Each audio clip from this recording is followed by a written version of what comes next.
Hi, thanks for joining me on Wilderness with the Monty. Had a fantastic day fishing yesterday for Wilderness with the Monty on Patreon. If you want to get in on that action, there's a link on my channel homepage to that side of the Wilderness with the Monty universe. And today I've hiked the 5 miles back in to fish Summit Lake. If you saw the video where I came up here last week, it started hailing 5 minutes before I started fishing. And I got bogged down for an hour and a half, and then I just had to hike out of here really quick. So it's really windy up here. It's not like the pass, the 11,000 foot pass you cross. It was like a jet stream up there, but it's windy down here, so I'm just gonna have to deal with it. When you day hike in to fish a lake, you can't be like, well, maybe it'll calm down in the evening. You gotta fish whatever's there when you get there. And that's what we're doing today.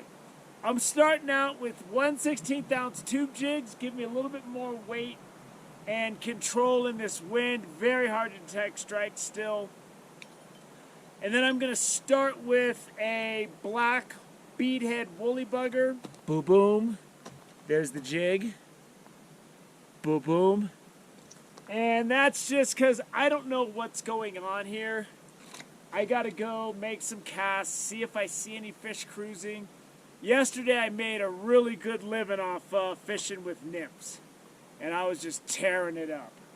But I know nothing about this lake, other than I looked at it on a map. I read there were rainbows and brookies. I don't know if they're big. Some other guy told me there were cutthroat in here. I have no idea. I just came out blind and check it out. So it's about 10 a.m. Let's start fishing. So I'm gonna go on this side. That side has a lot of brush and stuff, and I don't want to battle the brush and the wind.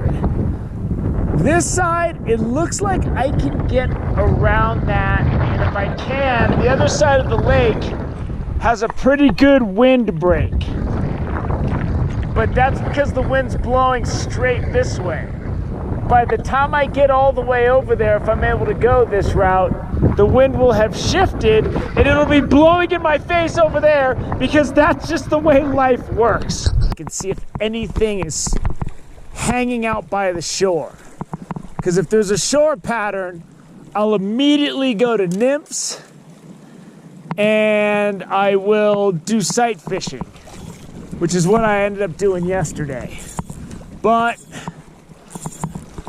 I'm just gonna fire this woolly bugger out, start making some strips, seeing if I get any follows, seeing if anything hits it, see if I have any luck.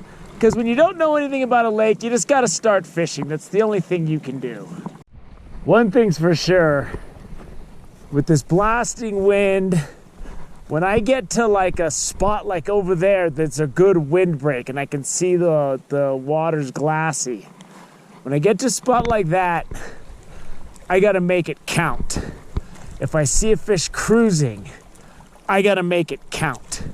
Because I don't know how many chances I'm gonna get. And when you're faced with a situation like that, best thing to do is make it count. There's some nice brookies in here. I just threw my jig in there and had a pretty good one come out from under this boulder. And he hit it twice. Remember when I said I have to make it count? I threw my jig in once, he attacked it immediately, and then I threw it in again, and he attacked it immediately, and I missed the hook set both times. So what I'm doing is not making it count at all. I'm a disaster. This is the hardest thing I have to get around. So up and over this stuff it is. I just can't fall. I can't plunge like multiple feet down. So that would be a very bad situation. The wind is blasting at this moment. I think I'm gonna go up and over. I don't think I want to shimmy on this cliff right here. That's like a 30-foot drop. Whenever there's a good possibility I'm gonna die, if something goes wrong, I tend to usually climb the harder, longer way around. Since I was stopping to put a warm layer on because it's windy and freezing, thought I'd show you how tall this thing of ice is, man. It's big. It's always interesting how small these look from like the other side of the lake. And you get up next to it and I was like, that's a big piece of ice. Brookie. Nice brookies in this lake, boy. I like these better than rainbows even. Oh, let's take a look at this guy. Woo! Look at him in the net. Nice brookies in Summit Lake. And I love nice brookies like this. And I'm just in this little area where it's kind of under control. There's white caps out on the main lake. Get my hands wet. And as I always fish in alpine lakes and streams, rivers, I'm fishing artificial barbless, 0 bag limit, because I like to keep as many big fish like this as possible. I dropped him. He got back in. I try to keep as many big fish like that as possible in the lakes. Besides that first hit I got in that fish, that was the only fish I've seen. That fish and the fish that hit. And he was cruising and I saw him and he was good size and I was like, yummy, I want that. I'm trying to fish this as much as I can because it's kind of mellow in here, but I got to get out on the main lake so I can fish till I get to that corner and then it's just going to be blasting wind. So I've got about an 8-foot leader on and I might even shorten it to 7 just because dealing with this wind is really difficult. And only in this situation can I let my woolly bugger sink and fish different ways like I want to. When you're out in the wind and it's blasting and you see those white caps starting to form, it's Thunderdome out there. You know? So you just got to do whatever you can. Yeah, I'm gonna need the chin strap to my hat out here. He came right up off this windy point. There's a drop off out there, so I'm trying to strip my woolly bugger in off that drop off. And I barely got him on that barbless hook. I'll tell you that much. It's just hanging off the end of his lip. Get in that net, boy. Ooh, that barbless fly just popped right out of his mouth. And these fish are pumping with energy and life. Look at him in the net. He's like, dude, just put me back in. Stop trying to revive me.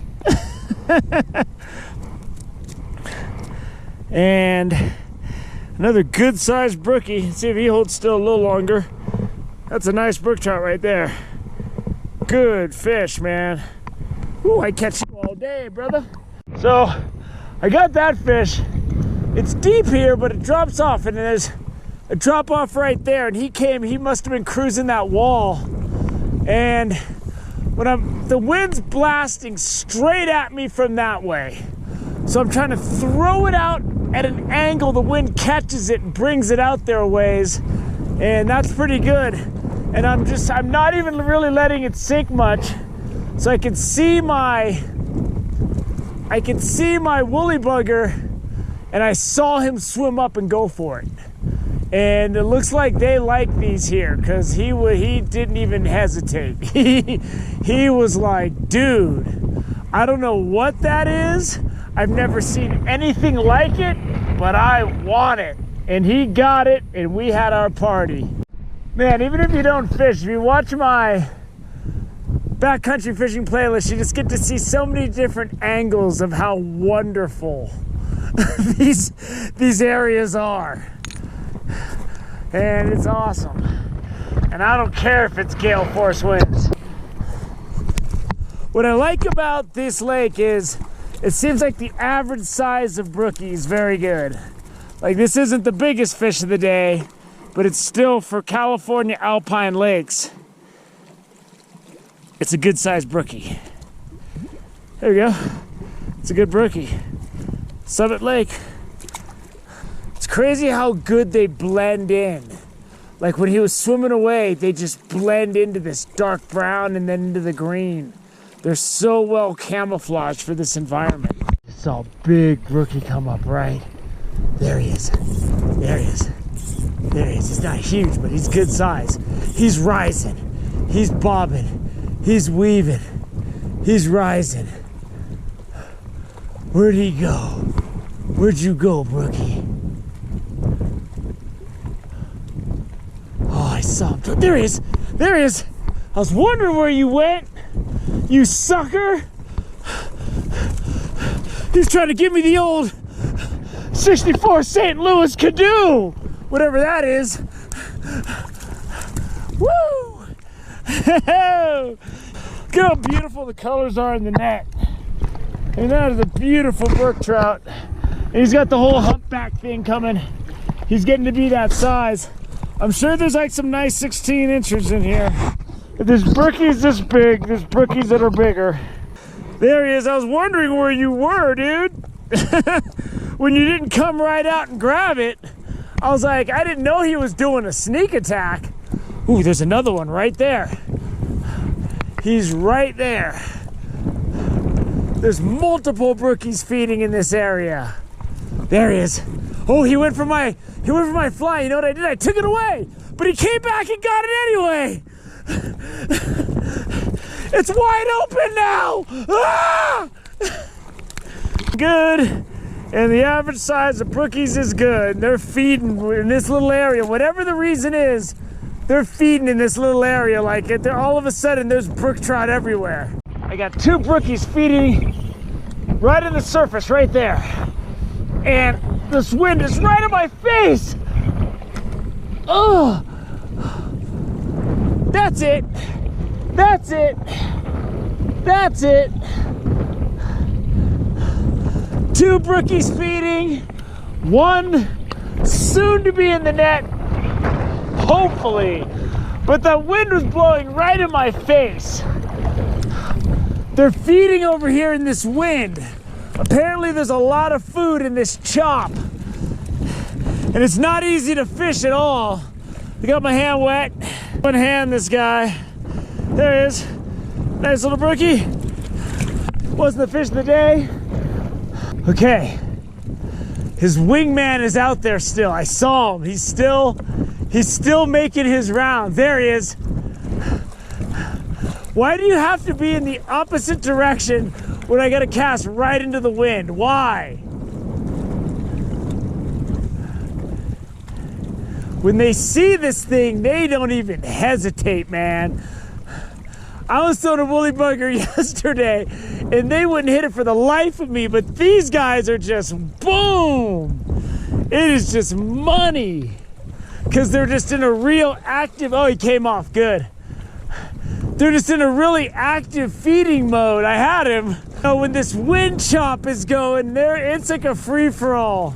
Because they're expecting to see all kinds of stuff in here. Grasshoppers, whatever's floating by. There's another one right there. There's another one right there. They're all over the place. Oh, I took it away from him. I took it right out of his mouth. There he goes. He jumped out of the water when he bit it. Woohoo! Woo! It is wide open. I wasn't seeing a single fish in that other end of the lake. They're all right here in this area. And for whatever reason, this is where the food is. And the fly's already popped right out of his mouth. That's why if you don't fish barbless, nymphs, jigs, whatever you're doing, you're gonna kill these fish because it's gonna rip their mouths to pieces if you want to let them go. So just file them off. And you know, if you're gonna keep fish, that's one thing. But even if you're gonna keep fish, barbless is the best way to have an option of whether you want to keep it or not. I always say, if you're fishing in one side of the lake and you're not getting anything, go try another part of the lake. Because a lot of times, you know, it'll be a completely different situation.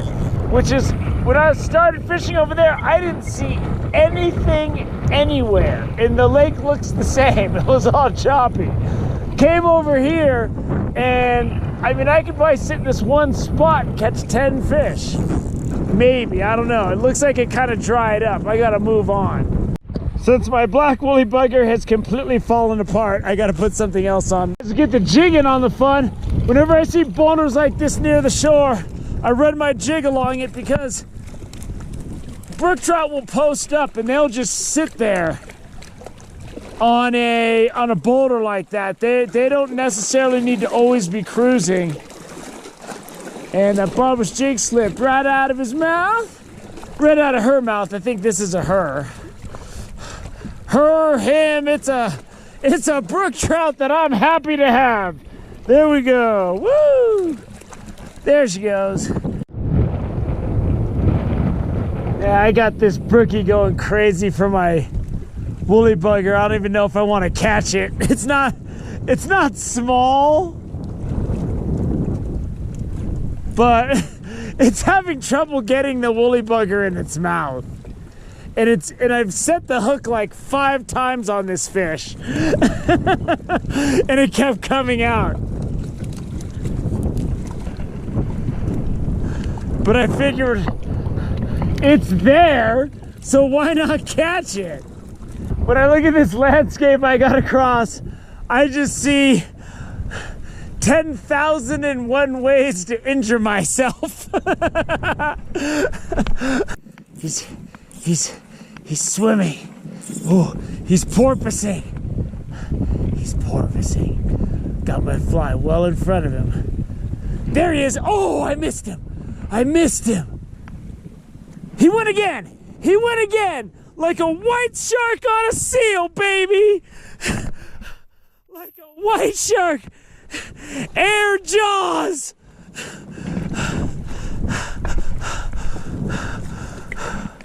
Oh, that's a beauty. That's a beauty. Man, these fish are feeding so aggressively right now. It is just, you know, like I was fishing yesterday, I'm letting them sit in the net. Check them out. And I fished all morning and I couldn't get anything to hit my nymphs, my woolly bugger, nothing. They'd all swim up and swim away. And then I ate a sandwich, took a nap, and then with this fish, the same stretch of lake, and I was catching one after another. So you never know. You just got to hit it when it's hot. Hands are wet. This is probably up there with the fish of the day. That's a nice fat brook trout. His stomach is full. Starting to get that humpback going. I'm in that non-windiest end of the lake.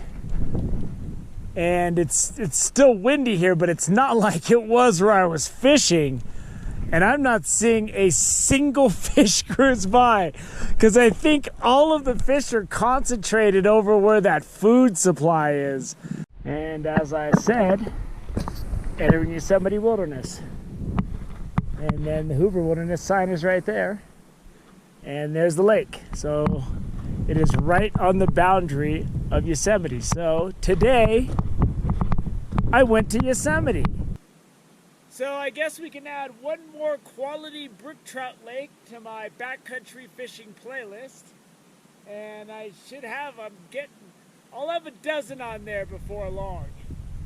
And then I have all kinds of other fishing on my backcountry fishing playlist. But I like catching nice brookies, and I didn't get any rainbows. It was just so windy over there. I couldn't really do much. But what I could do was good. And over here where there's no wind, I haven't seen one cruising by, one riser, nothing. I made a few casts. Over there where it's windy, the fish must know that's where the food goes because they were there in numbers. And it's like they're serving top ramen over here and it's Golden Corral all you can eat over there. The fish went for the chocolate fountain today, okay? But it was great. You know, when I first started out, I was like, skunk alert, skunk alert, skunk alert. I wasn't seeing anything for that whole first stretch I fished up to that ice. That I didn't see a single thing. And then I got over there to that exposed area, and that's where the fish were. They were where the food was. And I have another video on my backcountry fishing playlist that's just like that. I was up at Lake Vernon in Yosemite. and I was fishing with my cousin Lance, and we fished the lake, and I didn't catch anything the first day. And then we hiked to the back of the lake, and the wind was blowing in, and there were just rainbows everywhere. And I was throwing nymphs out, and I was catching like 12 to 16-inch rainbows on every cast. It was incredible. But this was fantastic. I loved it. Didn't get much in with the jig. It was just so windy. It was easier to use my heavier floating fly line. And when I'd spot a fish, I'd just put that woolly bugger out there. And they were just going for it. Just hungry. And it's not always like that. You just don't know. You just got to keep fishing no matter what's in front of you. Just keep fishing. And sometimes it all comes together. Sometimes it doesn't. But today it did. I hope you had a good time watching this action. I had a great time out here fishing. That wind was brutal. My nose was running. And it's much nicer and comfortable over here. But I want to be where the fish are, and I don't care what's going on in that situation, unless it's hailing. So this was my third attempt at Summit Lake. The first time I got stopped by ice on the trail. The second time was last week when I got hailed on and had to leave. So if something happened like a meteorite came out of the sky and hit the lake or hit me, I'm not coming back, because that means there's a sign that I'm not supposed to fish here. But I was supposed to fish here, and the fishing was great. Glad we were able to get this fishing in today. I hope you enjoyed this time out at Summit Lake in the Hoover Wilderness. Thank you for joining me on Wilderness with Amani. Until next time.